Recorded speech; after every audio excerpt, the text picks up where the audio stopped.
Good day, YouTube, and welcome to another episode of the Albino Rhino Beer Review. Today, I've got my 2011 Moosehead pint glass out, and I am drinking Moosehead Pale Ale. Moosehead Pale Ale is brewed by the Moosehead Breweries in New Brunswick. It is 5% alcohol. It is the first Moosehead product. Even though the Moosehead Lager is the one that exploded, Moosehead Pale is the first one. This was sent to me by Maxwell Star from Maxwell Star's Beer Reviews.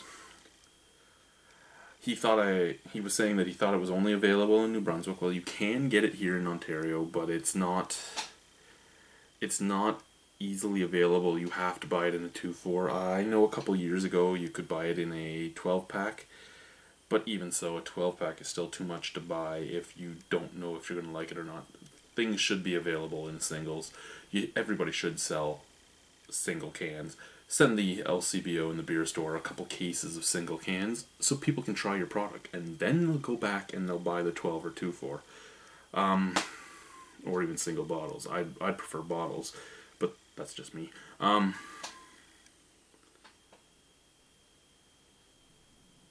I remember it being my least favorite Moosehead product. But that is because when I started drinking beer, I wasn't a big fan of the pale ale style. I'm still not a huge fan of the IPAs, but the British pale ales I do like. Let's give it a shot. I don't have an opener around. I know.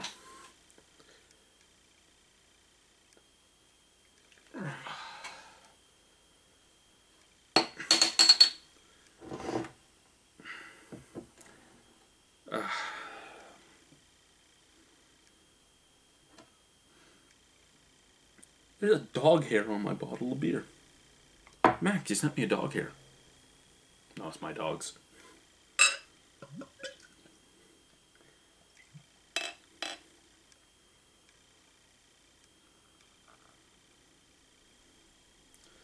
There you go. So, it's kind of weird because it's a pale ale, and I mean, you expect a pale ale to be pale. That's always been my joke about pale ales, is how dark pale ales are. But pale ales are pale for an ale. This is pale for even a lager. It's not too pale. I mean, it looks pretty much like a normal lager, a little bit more of a brassy hue to it. Nice one finger of head. I mean, it looks nice. There's a shit ton of carbonation in there, though.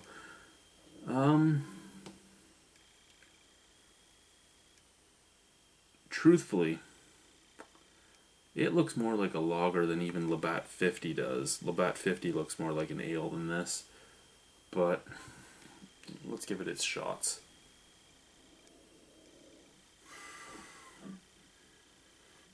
Out of the glass, you get malt, hops, and dirty water. It smells like a budget beer out of the glass.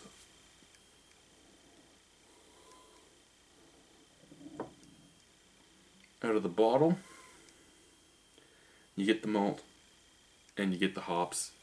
The hops smell a little more like pale ale hops. It kind of smells like Fugels, like an English pale. But it smells okay. It looks fine if it was a lager. It doesn't look all that great for an ale. What's it taste like, though? Taste is really all that matters. Ooh. I think when I'm done this review, I gotta go release the demons.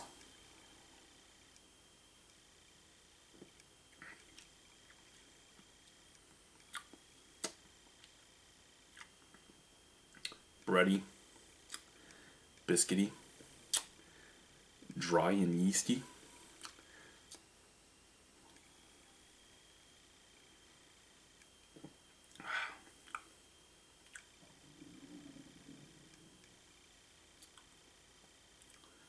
A tiny bit of that copper coin taste that you get from some English bitters. And after that, a lingering but kind of shallow bitter finish. in all honesty, oh God, to rush this a little bit now because it sounds like something's going to erupt from me. It sounds like a head sucker was on me earlier and the little drone alien's going to jump out of me.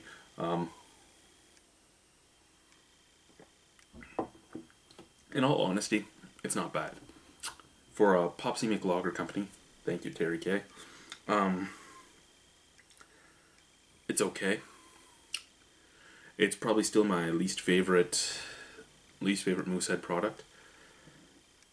I have no problem with it though. I mean, I could drink it. Don't think I could drink a 2-4 of it, but a 6-pack or a 12-pack, I could go through that. There's nothing really wrong with it. It's adequate. It's not my thing. As I said, I've been growing in my tasting, and I've been liking more and more IPAs and pale ales and APAs and all that, but my love for the macro, and I never really had a love for the macro, but my like for the macro is dwindling more and more. There are more and more that I can accept, but there's less and less that I really, really enjoy. And I can accept this, but I'd probably put it at a 6 out of 10. I was thinking about giving it